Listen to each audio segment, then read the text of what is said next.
Bismillahirrahmanirrahim. Assalamualaikum warahmatullahi wabarakatuh. Alhamdulillahirrabbilalamin. Wabihi nasta'in ala amur dunya wa din. Ashhadu an la ilaha illallah wa ashhadu anna muhammadan abduhu wa rasuluh. Allahumma salli ala muhammadin wa ala alihi wa sahbihi ajma'in. Wa ba'du. Pelajaran kita malam ini tafsir Juz Amma. Kita sudah sampai surat Al-Kautsar dan kita pembahasan sudah sampai ayat terakhir, yaitu ayat yang ketiga. Sebelum dilanjut kita ulang maknanya atau arti dari ayat pertama. Bismillahirrahmanirrahim. Inna a'tainaka al-kautsar. Sesungguhnya kami telah memberimu, wahai Muhammad, Al-Kautsar. Al-Kautsar dulu sudah dibahas, yaitu sesuatu kebaikan yang banyak. Dan di antara kebaikan yang banyak adalah umat Rasulullah SAW yang menjadi umat terbanyak dibanding para nabi dan rasul sebelumnya. Dan itu menjadi kebaikan tersendiri bagi beliau. Dan yang perlu kita yakini dan kita pahami bahwa kebaikan yang dilakukan oleh umatnya itu menjadi kebaikan bagi beliau, karena itu masuk jariyah, amal jariyah. Dan amal yang jariyah yang terus mengalir pada beliau itu karena beliau telah menyampaikan risalah dari Allah Subhanahu wa taala. Artinya beliau itu menjadi baik seperti ini itu karena beliau dijadikan nabi, dijadikan rasul oleh Allah Subhanahu wa taala. Artinya disebabkan karena adanya risalah. Kalau sebelumnya tidak menjadi teladan beliau. Dan tidak harus kita mencintai, tidak harus kita mengikuti sebelum jadi rasul. Karena Rasul Nabi Muhammad diberi kebaikan yang banyak, di antaranya juga maknanya adalah sungai di surga, ya. Al-Kautsar itu sungai beliau yang di surga Firdaus. Di antara maknanya lagi Al-Kautsar, di antara maknanya adalah telaga di mahsyar, ya, yang airnya mengalir dari sungai Al-Kautsar. Yang bisa minum di telaga itu hanyalah orang-orang yang mengikuti beliau. Maka Allah perintahkan di ayat 2, fasholli li rabbika wanhar. Kata Allah, maka sholatlah menghadap Rabbmu. Maka ini sebagai bentuk syukur. Maka Rasulullah SAW benar-benar telah melaksanakan perintah Allah ini. Dan beliau sampai bengkak kakinya ketika ditanya oleh Aisyah radhiyallahu anha, kenapa dilakukan hal itu? Afala akuna abdan syakura, kata beliau. Apakah engkau tidak mau kalau aku menjadi hamba yang bersyukur? Inna syani'aka huwal abtar. Sesungguhnya syani'aka, ini ya, kita masuk ke tafsir ayat 3 ini. Kita lihat tafsirnya di bawah. Ayat yang ke-3.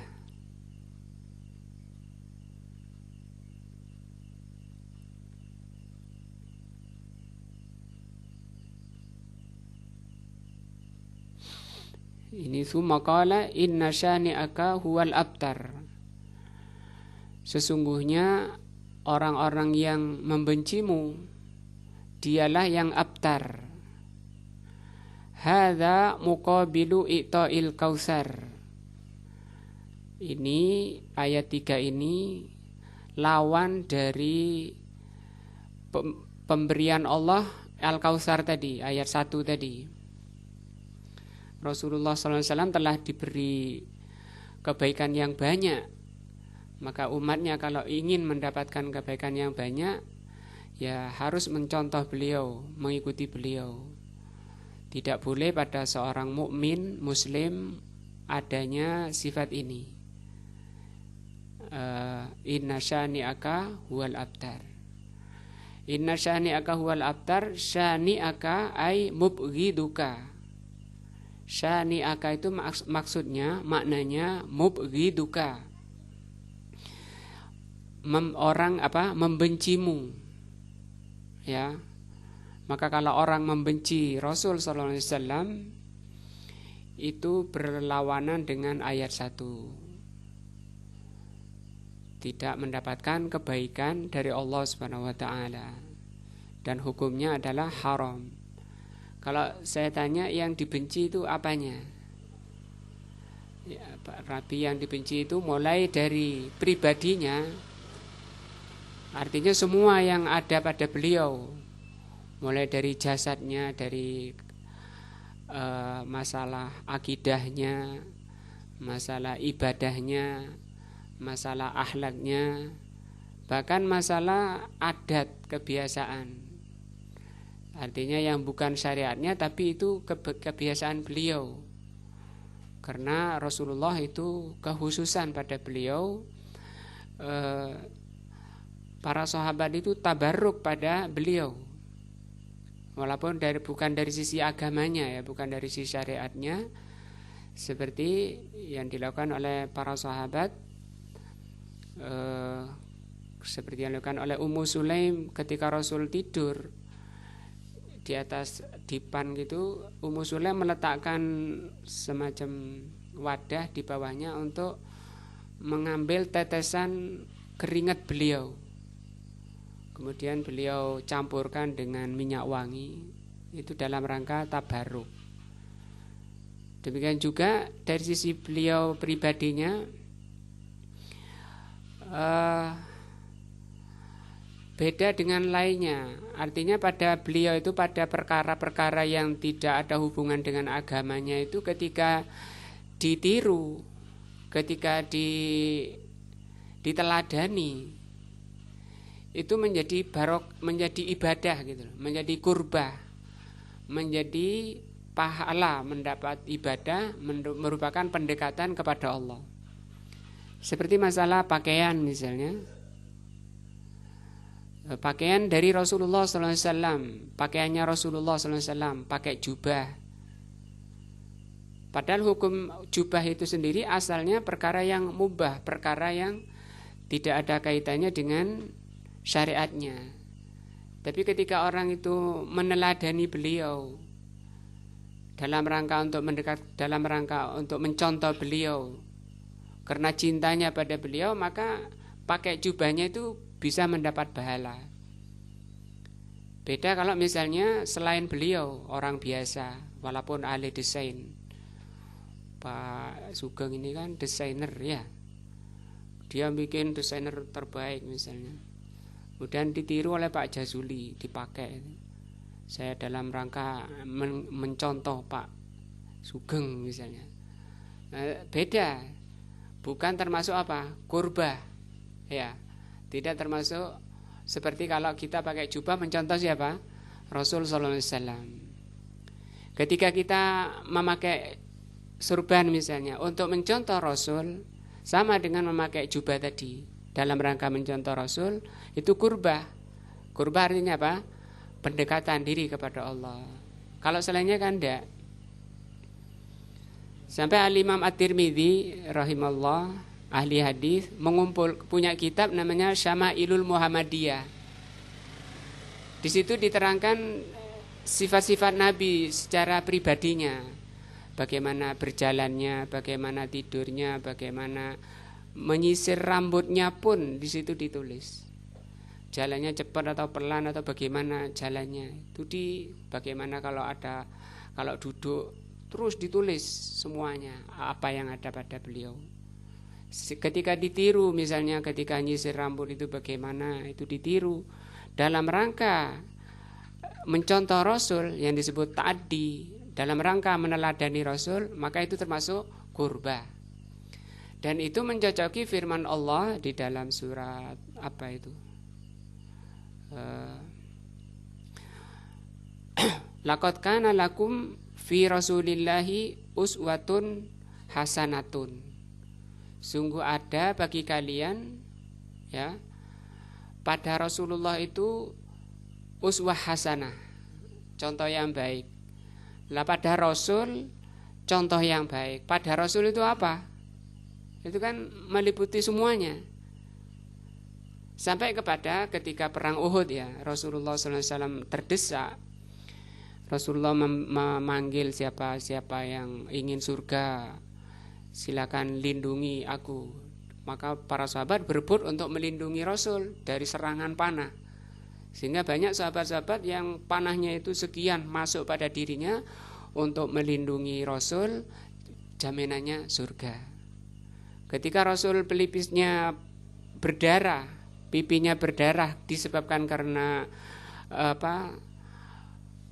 apa yang dipakai itu karena dari baja ya, dari baja kena panah itu mengenai dari pipinya berdarah, kemudian disedot oleh sahabat darahnya dan ditelan.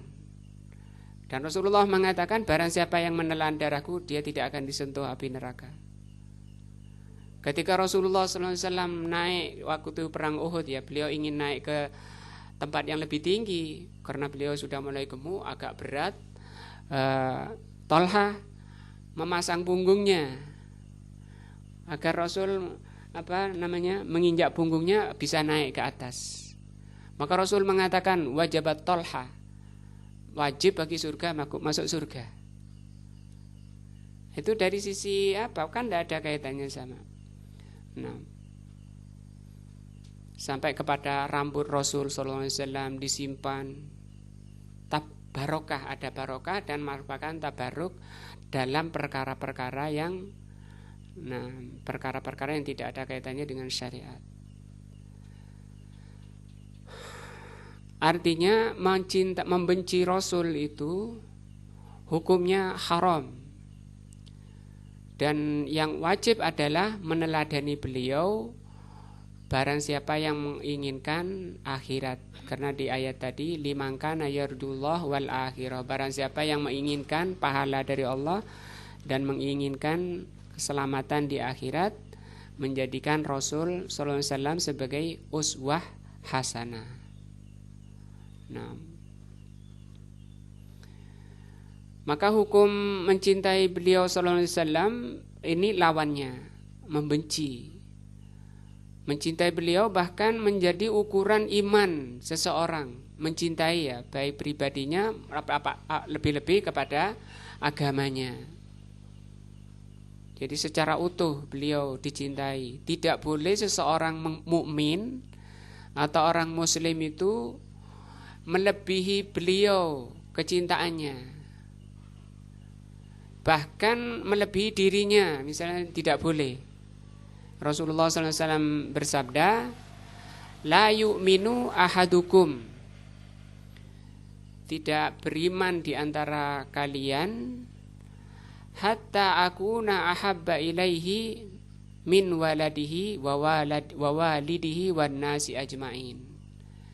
Tidak dikatakan beriman seseorang sampai menjadikan aku lebih dia cintai dari anaknya, dari kedua orang tuanya, dari seluruh manusia.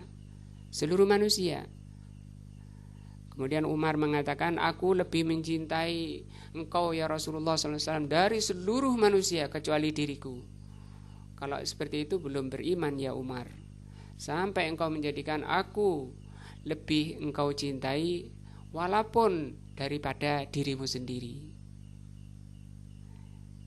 Yang dimaksud mencintai apa? Ya mendahulukan beliau. Bahkan dirinya sendiri harus dikalahkan kecintaan pada diri kita ini daripada kepada Rasul sallallahu alaihi wasallam. Seperti difirmankan oleh Allah dalam surat Al-Ahzab ya.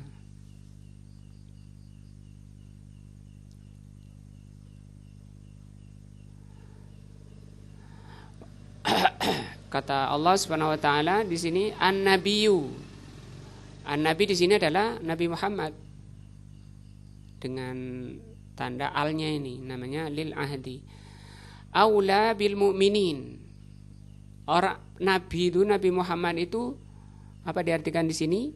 Lebih utama bagi orang-orang mukmin dibandingkan diri mereka sendiri. An-nabiyyu aula bil mu'minina min anfusihim sampai sini. Jadi kita misalnya punya keinginan, punya kemauan, kemudian berhadapan dengan ajaran Rasul misalnya.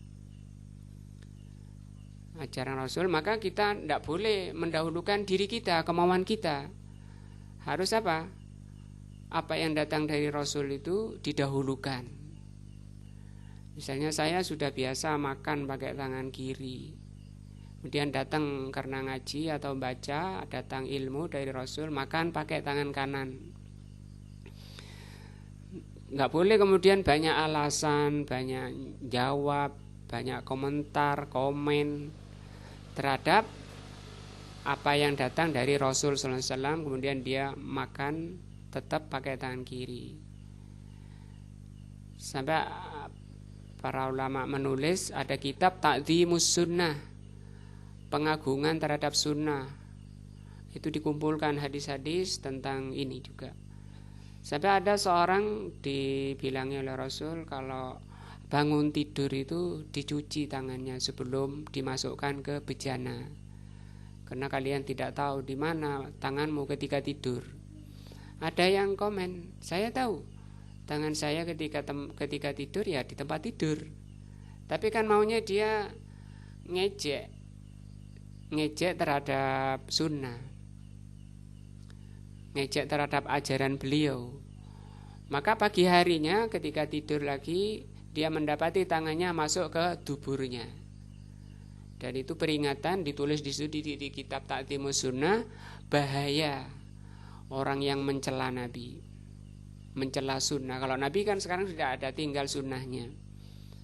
Maka orang-orang yang mencela satu sunnah saja yang sahih dari Nabi, itu awal dari kehancurannya. Seperti ketika para sahabat mengepung orang Yahudi di bentengnya, tidak kena-kena. Kemudian ada khobar, mereka orang di dalam benteng itu mencela Nabi, para sahabat gembira. Kabar gembira bagi kita, mereka akan segera dikuasai karena mereka telah berani mencela Nabi. Nah, di ayatnya jelas ya bahwa Nabi itu harus atau wajib bagi seorang mukmin itu untuk didahulukan daripada dirinya. Maka kalau ada sunnah, gembira, harus bergembira. Untuk diapakan? Diamalkan. Enggak perlu lagi tola-tole kemudian dikonsultasikan pada dirinya, bercermin. Pantas enggak yo? Kemudian istrinya bilang, oh enggak pantas ya mas, oh enggak usah gitu-gituan, enggak usah macem-macem. Ini gara-gara ngaji di mana ini ngajinya kok sampai kayak gini, ono-ono ae, macem-macem kayak gitu. Kalau sudah sahih hadisnya, ya sampaikan saja. Rasulullah SAW tadi mengatakan tidak dikatakan beriman seseorang sampai menjadikan Rasul lebih dia cintai daripada anak-anaknya, daripada kedua orang tuanya, maupun seluruh manusia, istrinya, tetangganya, dan seterusnya, teman-temannya. Nah, kembali lagi bahwa mencintai beliau tentunya mencintai ajarannya, mencintai syariatnya, dan mengamalkannya, bergembira. Makan pakai tangan kanan itu ajaran Rasul. Jangan makan pakai tangan kiri, itu kata Rasul cara syaitan makan. Ketika dia makan dengan tangan kanan dalam rangka menjalankan ayat-ayat Allah seperti ini, dalam rangka mencontoh Rasulullah SAW, maka itu qurbah. Walaupun itu tidak ada kaitannya dengan ajaran agama. Nah, maka kecintaan kepada Rasul hukumnya mutlak. Ya, mutlak artinya tidak bisa didahulukan selainnya, dari selain Rasul. Demikian juga kemudian para sahabat mengikuti kecintaannya. Kemudian Jadi kecintaan itu ada 3. Ada yang murni, yaitu kepada Rasul. Ada yang kedua itu tidak boleh mencintai secara mutlak, yaitu kepada orang-orang kafir. Kalau kepada orang kafir hukumnya mutlak, tidak boleh ada kecintaan, walaupun itu orang tuanya. Walaupun orang tuanya tidak boleh ada kecintaan. Dan ini adalah masalah akidahnya, masalah hati. Karena cinta itu adalah amalan hati. Tapi kalau masalah urusan dunia, masalah muamalah, keseharian itu ada aturan sendiri. Allah tidak melarang bagi orang-orang yang tidak memerangi muslimin, tidak mengusir muslimin dari rumahnya untuk antuksitu ilaihim, untuk berbuat adil pada mereka.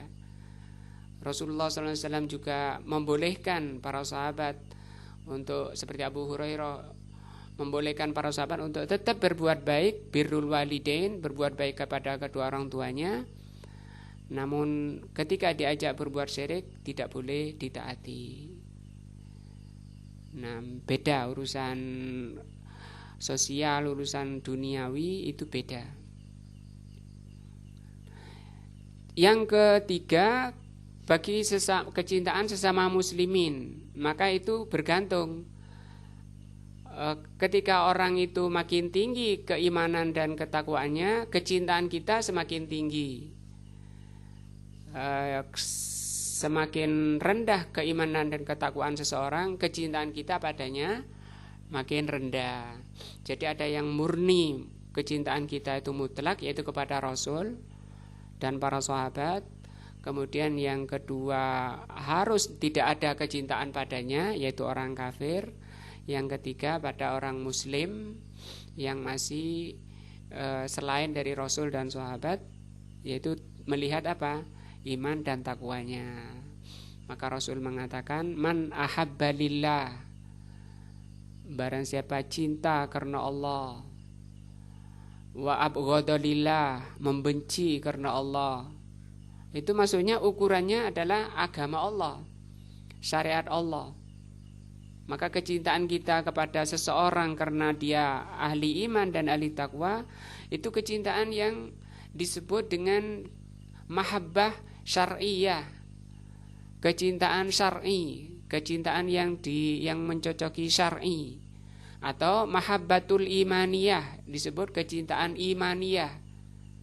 Ya, artinya kecintaan yang Allah berikan pada hati kita ini diatur oleh syar'i. Bagaimana pengaturannya? 3 tadi. Bagaimana tadi? 3. Ada yang mutlak, yaitu Rasul dan sahabat. Yang kedua, ada yang mutlak gak boleh dicintai, yaitu siapa? Orang-orang kafir dan musuh-musuh Allah. Yang ketiga tadi, bergantung pada selain Rasul dan sahabat, tapi mukminin, muslimin, kita mencintai mereka sesuai dengan apa? Tingkat keimanan dan ketakwaan saudara kita. Itu yang dicintai Allah. Ada juga para ulama membagi cinta itu ada 2. Ada cinta yang imaniyah tadi, cinta syar'iyah. Ada cinta yang tabi'i, tabiat. Seperti seorang mencintai istri, mencintai anak-anak. Yang seperti itu tidak boleh selama tidak melalaikan agamanya. Ya, selama tidak melalaikan agamanya. Karena mencintai mereka, mencintai benda-benda tadi, mencintai harta, mencintai anak-anak, itu pun harus diukur dengan keimanan dan ketakwaannya. Semakin solihah istri kita, maka kecintaan kita semakin tinggi. Ya, semakin baik, semakin soleh anak-anak kita, semakin apa? Tinggi kecintaan kita. Karena kecintaan itu bukan perkara yang dibikin, tapi itu muncul sendiri ketika orang itu makin baik. Nah, tapi kalau sampai melalaikan agamanya, merusak agamanya, kecintaan yang tabi'i tadi itu tercela. Rasulullah SAW mengatakan, ta'isa abdud dinar. Apa artinya? Celaka hamba dinar. Dikatakan hamba dinar itu apa? Dia mendahulukan dinarnya. ta'isa abdul dirham, ta'isa abdul qamiso. Itu maksudnya Allah beliau terangkan hamba-hamba dunia intinya. Artinya dunianya sampai melalaikan dari akhiratnya. Kenapa dia utamakan dunianya? Ya karena kecintaannya. Orang itu berbuat karena mengikuti yang dicintai. Kalau orang berbuat tidak mengikuti yang dicintai namanya terpaksa. Kenapa orang itu melakukan sesuatu mengikuti apa yang dia cintai, dan dia berpindah dari suatu amalan kepada amalan. Kalau yang syar'i, yang terpuji, ketika dia melihat sesuatu yang baru itu lebih baik, lebih besar pahalanya, maka yang ini ditinggal, pindah ke sana karena itu yang lebih baik, itu yang lebih dicintai oleh Allah Subhanahu wa taala. Yang jelas pendorong utamanya adalah cinta. Tidak ada orang kemudian melakukan suatu dia kondisinya benci. Nah, fitrah manusia tidak seperti itu. Karena banyak juga orang mencintai perkara yang bahaya pada dirinya. Ya, itu karena dia sudah dikuasai oleh nafsunya dan sudah rusak fitrahnya. Cinta suatu yang dilarang, ada yang cinta khomer, senang kepada maksiat dan seterusnya. Kembali ke inna syani'aka huwal abtar. Inna syani'aka ay mubghiduka wasyan'anu huwal bughdu. Syan'an artinya al bughdu. Bughdu itu membenci. Wa minhu qauluhu ta'ala, diantaranya firman Allah, la wala yajrimannakum sana'anu qaumin ansaddukum anil masjidil haram. Janganlah membawa kalian kebencian pada suatu kaum, kemudian menghalangi kalian dari Masjidil Haram, anta'tadu, kemudian kalian melampaui batas. Atau kalau ingin lihat terjemahan Indonesianya bisa lihat surat Al-Maidah ayat 2. Di sini diterangkan, ai la yahmilannakum, jangan sekali-kali mendorong kalian, bugduhum, kebencian kalian pada mereka, anta'tadu, kemudian kalian melampaui batas. Nah, karena benci kemudian melampaui batas, itu tidak boleh, walaupun itu orang kafir misalnya. Maka juga dilarang orang walaupun berperang itu membunuh orang-orang yang dilarang. Orang sudah mati kemudian dicincang misalnya, itu mencincangnya itu termasuk ta'tadu, melampaui batas. Wala yajrimannakum sana'anu qaumin. Jadi sana'an ini yang dimaksud. Jangan mendorong kalian, kebencian kalian pada suatu kaum, alla ta'dilu, kemudian kalian tidak berbuat adil. Nah, ai la yahmilannakum buduhum ala tarkil adli. Kebencian kalian pada suatu kaum jangan menyebabkan kalian tidak adil. I'dilu huwa aqrabu littaqwa. Berbuat adillah walaupun kepada orang kafir, karena itu lebih mendekatkan pada ketakwaan. Fasani'aka fi qaulihi inna syani'aka, yakni mubghiduka, sehingga tafsir daripada inna syani'aka surat Al-Kautsar ya,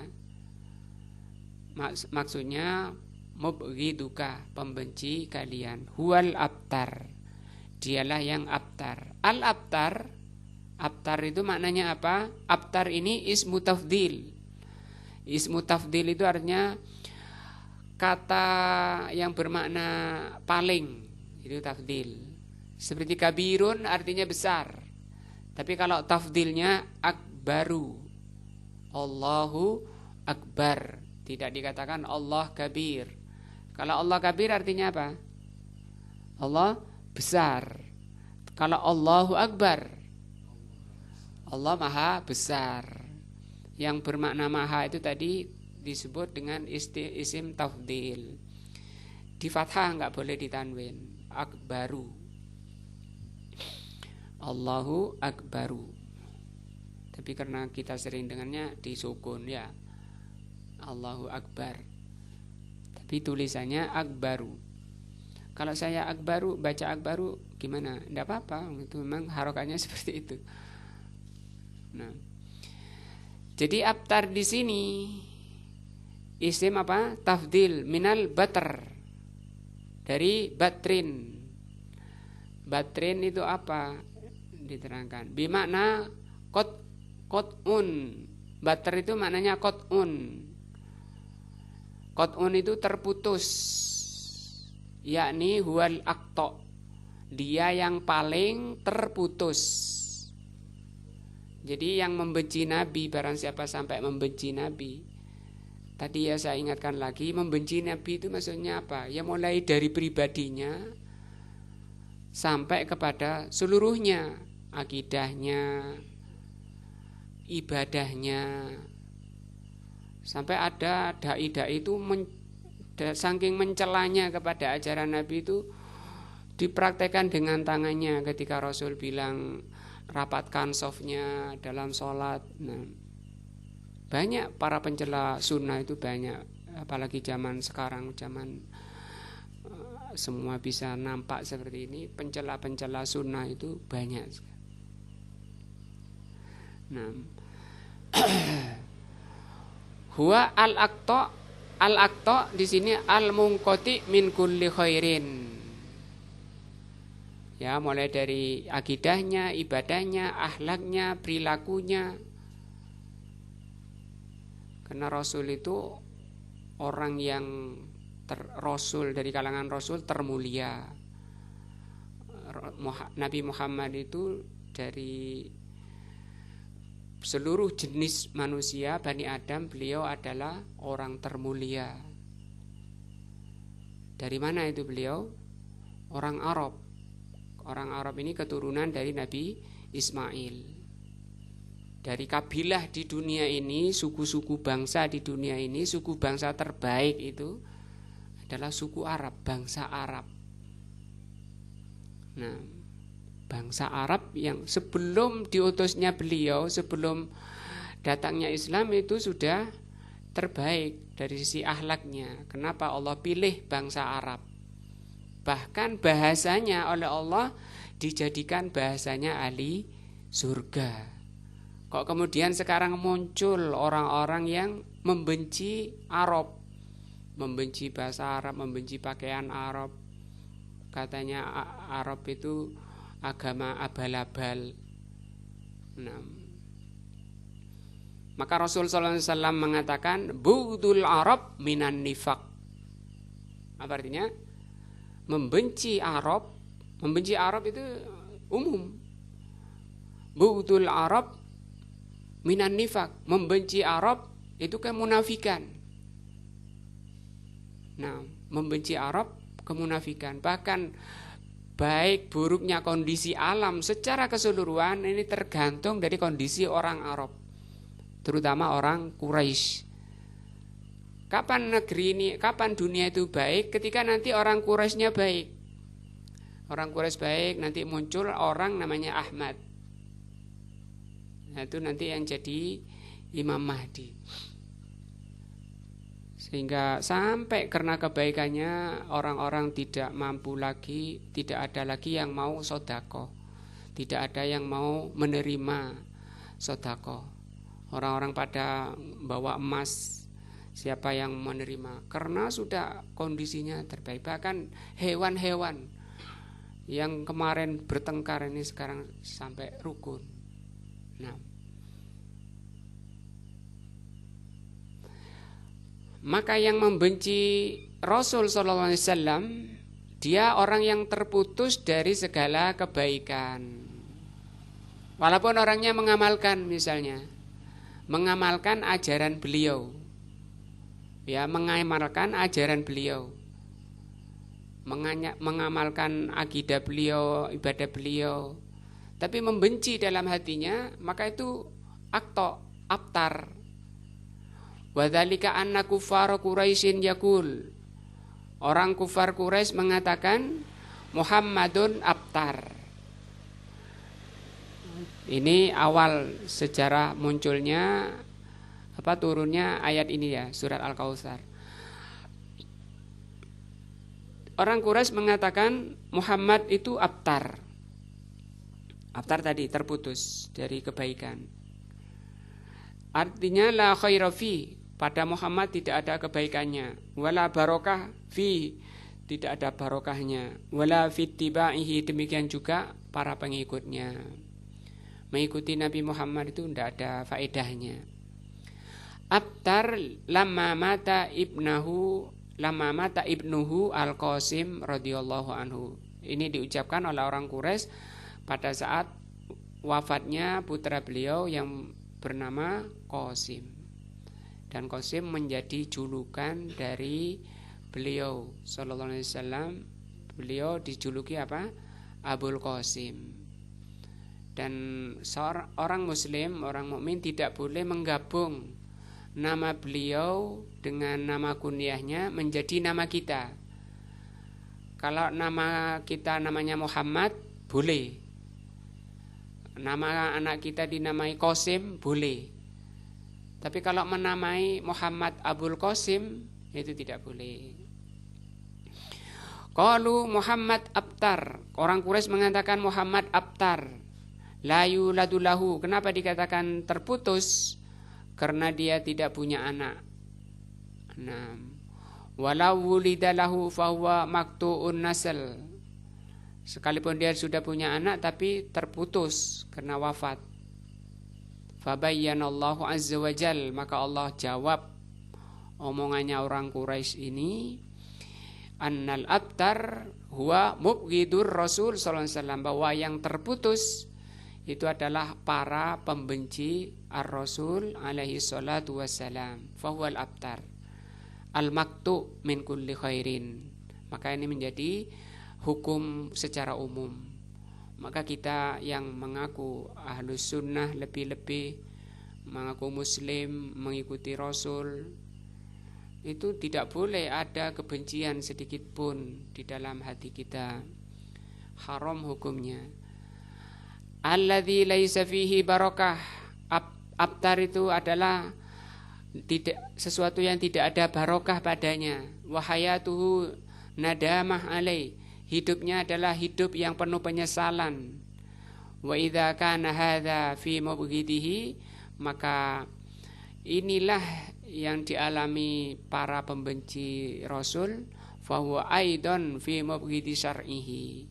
Demikian juga menimpa atau dialami oleh orang-orang yang membenci syariatnya, ya, membenci ajaran Rasul. Hati-hati ya, membenci ajaran Rasul. Nah, faman abghadha syariatar Rasul alaihi salatu wassalam, maka barang siapa yang membenci syariat Rasul alaihi salatu wassalam, au abghadha syairatan, atau membenci syair, siar-siar min syairil Islam, dari siar-siar Islam. Nah, au abghadha ayu ta'atin, atau membenci ketaatan apa saja, mimma yata'abbadu bihin nas fi dinil Islam fa innahu kafirun, atau membenci sedikit dari ajaran Islam, maka itu kafir. Apa jubah itu, orang Arab itu enggak itu loh, enggak kreatif, enggak inovatif, pakaiannya gitu aja, jubah-jubah tok. Nah, coba saja Allah mengutus Rasul orang Indonesia misalnya, iso bajunya macam-macam. Ini terucap dari tokoh-tokoh para dai di Indonesia, celaan kepada agama Islam. Maka yang keluar dari lisannya itu ucapannya itu ucapan kufur. Saya tidak mengatakan orangnya kafir ya, mungkin orangnya jahil. Ya. Tapi kalau dia sudah ngerti, maka bisa ucapannya itu melepaskan dia dari keislamannya. Kharijun aniddin, maka dia yang mencela ajaran Rasul. Kharij aniddin, keluar dari agama. Liqaulillahi ta'ala, berdasarkan firman Allah. Orang pakai jenggot itu kambing. Nah, orang pakai ngangkat kainnya dari mata kaki, banjir. Atau lain banyak hal yang mereka cela. Awas ninja. Kalau itu dalam rangka mencela pada ajaran Allah, ajaran Rasulnya, maka kafir, keluar dari Islam. Berdasarkan firman Allah di dalam surat Muhammad ayat 9. Dzalika bi annahum karihu. Hal itu disebabkan karena mereka benci. Benci. Ma anzalallahu, benci apa yang Allah turunkan. Rasul sendiri itu sebenarnya asalnya tidak dibenci. Rasul bahkan digelari Al-Amin, orang yang paling terkenal kejujurannya sejak kecil. Tapi dimusuhi, dibilang gila, dibilang penyair, dibilang tukang syair, dibilang sahir, tukang sihir. Kapan itu digelari? Setelah beliau menyampaikan apa yang Allah turunkan padanya. Apa akibat orang yang membenci apa yang dibawa oleh Rasul dari Allah? Kata Allah, fa'ahbata a'malahum, maka Allah hapus amalannya. Artinya dihapus, mungkin dia sudah banyak amalan baiknya. Dia sholat misalnya sehusuk-husuknya, sebaik-baiknya. Kalau sampai membenci apa yang dia amalkan, dihapus. Kata orang sekarang, percum, tak bergun. Nah, hati-hati. Wala hubuta lil amal illa bil kufri, maka tidak ada yang bisa menghapus amal kecuali karena amalan kekufuran. Faman kariha fardus sholah, barang siapa yang membenci fardus sholah, fahuwa kafir, maka dia kafir walau sholla, walaupun dia sholat. Waman kariha farduz zakah, barang siapa membenci fardunya zakat, kewajiban zakat, fahuwa kafirun walau zakah, walaupun dia zakat. Di sini keliru ya, walau zakah mestinya. Nah, lakin man istathqalaha ma'adamil karaha fahadha fihi khaslatun min hisalin nifaq. Tapi kalau orang tidak membenci, cuma berat saja, sholat berat misalnya, maka itu tidak sampai kafir, tapi dia sudah terjangkit penyakit kemunafikan. Karena yang paling memberatkan orang munafik itu sholat.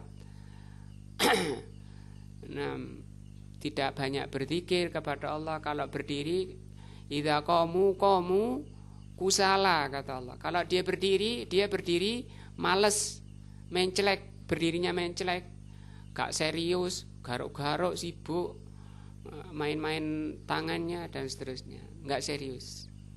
Angkat tangan ya gak serius, berdirinya gak serius. Tidak benci tapi berat. La yukfaru, tidak sampai kufur. Wa furiqa baina man istathqala syai' wa man kariha syai', maka harus dibedakan orang yang berat dan orang yang benci. Kalau berat tidak sampai kafir, tapi kalau membenci itu sampai kafir. Nah, idzan kesimpulannya, hadhihi suratu, surat ini tadammanat bayanu nikmatillah, menjelaskan nikmat Allah ala rasulihi sallallahu alaihi wasallam, menjelaskan besarnya nikmat Allah kepada Rasul sallallahu alaihi wasallam bi'itaihi al khairal katsir, ketika Allah memberikan pada beliau kebaikan yang banyak. Sumal amra bil ikhlasi lillah, kemudian Allah perintahkan beliau agar ikhlas karena Allah, bis salawati wan nahar, dalam salat dan berkorban. Nah, karena tidak ada gunanya ibadah kalau tidak ada ikhlas, karena ini syarat ibadah. Wa kadzalika fi sairil ibadat, demikian juga seluruh ibadah, bukan hanya salat dan korban.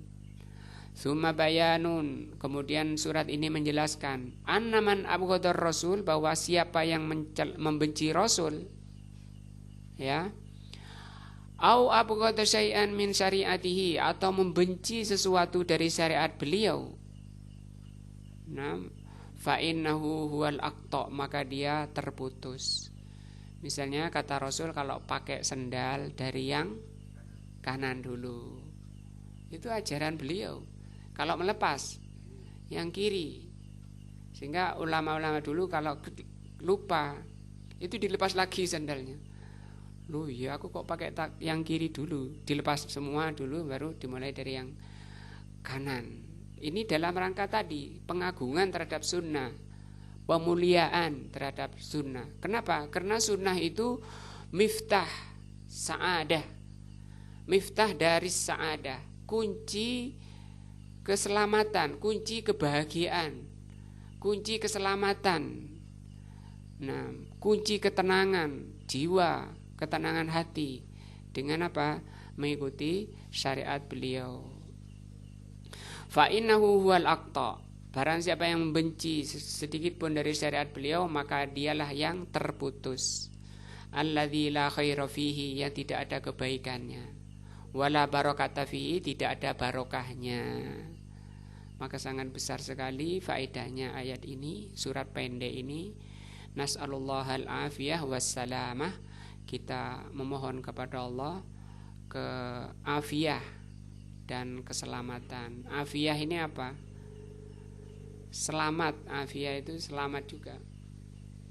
Selamat orang, selamat dari penyakit hati dan penyakit badan. Penyakit hati itu ada dua, syahwat dan syubuhat. Kalau penyakit badan banyak. Wallahu alam. Ada bahasan lebih rinci tentang hukum membenci